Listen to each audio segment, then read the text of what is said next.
As Shadowlands was announced, we were all excited to see and revisit some of the major characters that fell in the past. Some were even shown in the cinematics, and we know that they will make some sort of an appearance, yet it is 9.1 just around the corner and there is still zero signs of them. So let's take a look at major characters with great story potential relevant to the current expansion that we are yet to see inside the Shadowlands. Brought to you by VPN Proxy Master, a great addition for a more secure gaming and online experience. VPN Proxy Master is one of the fastest and most secure VPNs in the world, located in over 40 locations with over 6,000 servers and used by 150 million users worldwide. You might be wondering why you need a VPN in the first place, and there are plenty of reasons. You can bypass geo restrictions, you can stay secure on public Wi-Fi, and avoid any potential online threats such as viruses, information theft, and advertising manipulation.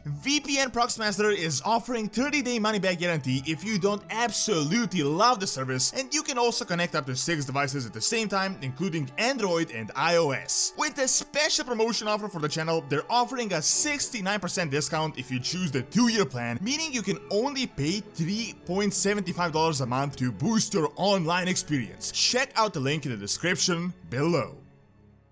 Number 10. Tyrion Fordring. I have a feeling that Tyrion is not going to just make an appearance, but that his afterlife will be a key to the future of the story progression overall. He died very early in Legion, so it is unclear if he is in the Maw or not, but more than likely not. However, I feel like he might also not be in the Shadowlands at all. By all accounts, as Uther went to Bastion, Tyrion should be just 100% destined for this realm, but there is a huge possibility that Light, as a cosmological force, has its own afterlife and that it might be completely separate from the Shadowlands. It was completely confirmed by Blizzard that Titans have their own afterlife, and I'm guessing the Naru and even Void creatures do as well, like completely separate dimensions, as we haven't seen any of them in the Shadowlands apart from them invading from some other place. So my speculation is that Tyrion, as a servant of the light, might have reached this place that we might see in the future. However, there is definitely a possibility that he is in the Shadowlands. If we don't find him in Bastion, I'm guessing he's more than likely within the Maw. Seeing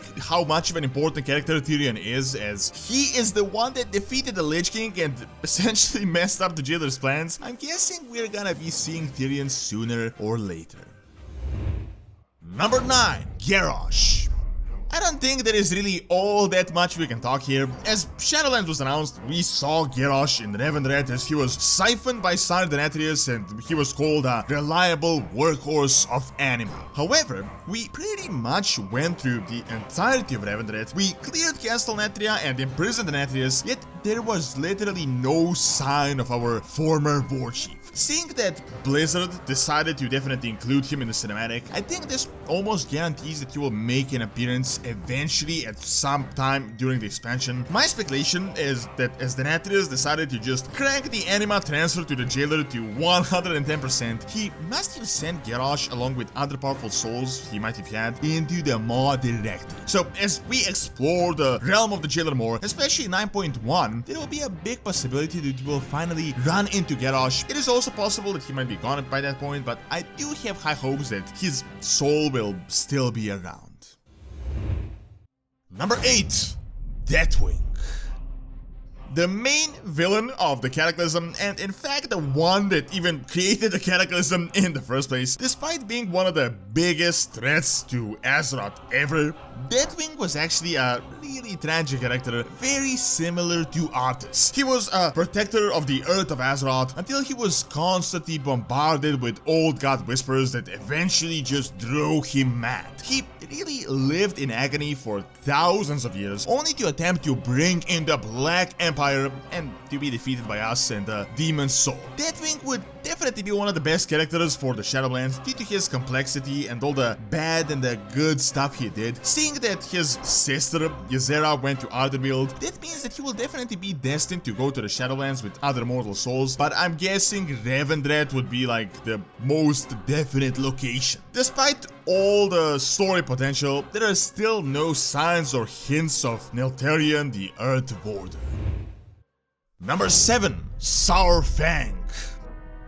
Character that I feel like is definitely going to make at least some small tiny appearance. Saurfang played a major role in Battle for Azeroth, as all of you have seen, wounding Sylvanas and ultimately preparing the ground for the Shadowlands. Seeing that he was killed just before the expansion was released, it means that he definitely died when the Machine of Death was long broken, and that means that he's most certainly destined for the Maw and the Jailer, which, I gotta admit, is quite an unfortunate fate for someone that sacrificed himself for all of us. However, as we approach 9.1, there are zero hints of him, but I feel like there is big story potential here. Seeing that Varrock pissed off Sylvanas quite a bit and she still has that scar of his, I have a feeling that she might be holding a personal grudge against him and that the Banshee Queen personally took care of Saurfang. As we will be facing her in the Sanctum of Domination, there might be a chance for Varrock to appear.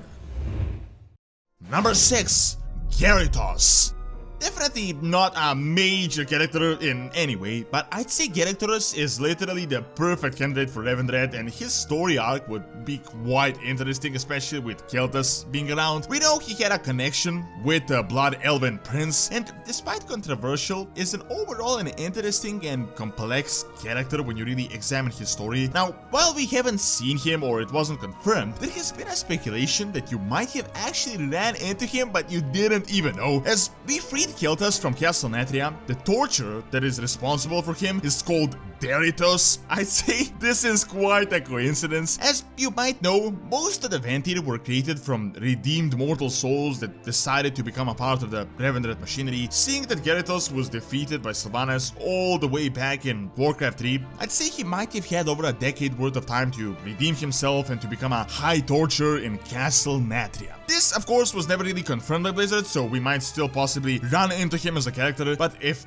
Geritos is Geritos, then his spot on this list is quite redundant. Number 5. Durotan.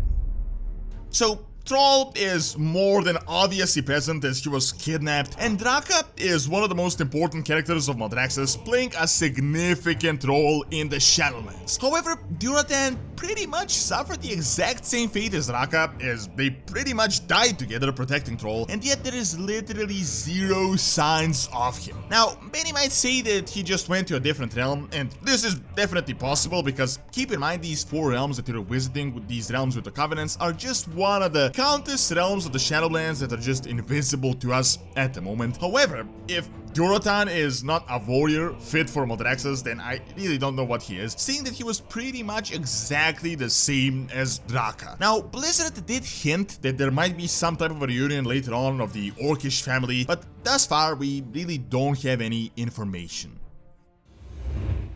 Number 4. Nerzhul.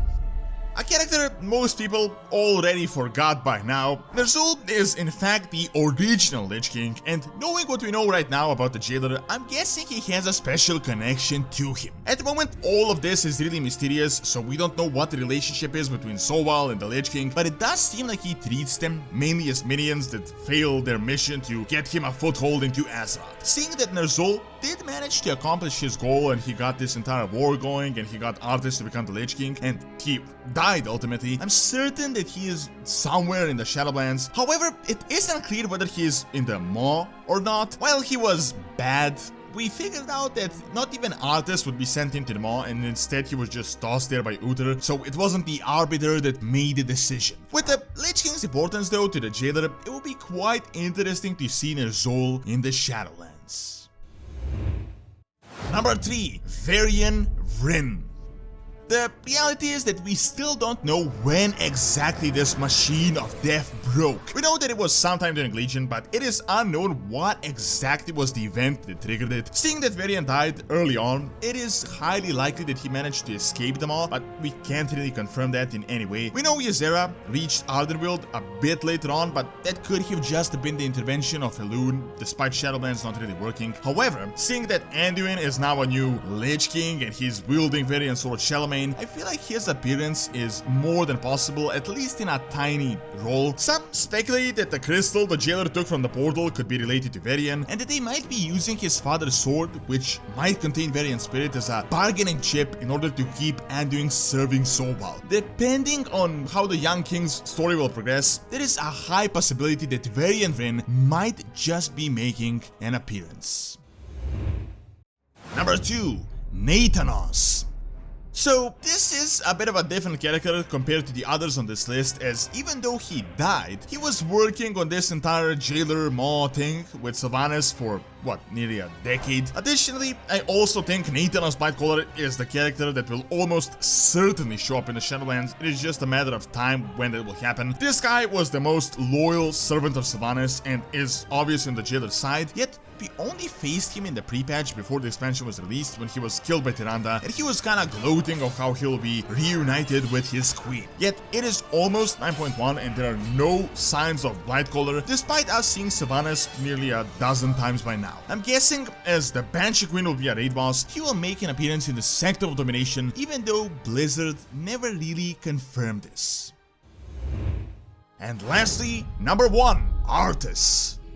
I'd say the character that everyone is expecting to see even as soon as 9.1. Arthas, well, thus far not having a major role in the expansion, is one of the most important characters in this entire long chain of events of how we went from regular Azeroth stuff to now facing the jailer of the Afterlife within the maw. He was obviously present in the Afterlife cinematics, and we have seen how Devos and Uther threw him into the maw, so we no doubt know his location. However, thus far we haven't seen or heard anything of the young prince. My expectation is that he will finally make an appearance in 9.1, as we will be going into the jailer's most inner sanctum where all the worst souls are held. Even more importantly, Sylvanas will be the main boss here, and they said that we will go through this fight and we will examine all aspects of her life, from the Ranger General to the Banshee Queen, and if someone played a role in that transition, it is no doubt Arthas. However, even though it is highly likely that he will appear, it is so hard to speculate what exactly he will do. Will he be a servant of the jailer? Will he be on our side? Will he be turned into something else? It is just impossible to know at this point. Thank you for watching. Check out the top 10 most powerful weapons in WoW by clicking on the screen, and also check out Doron's Academy for videos on real world history and science. See you next time.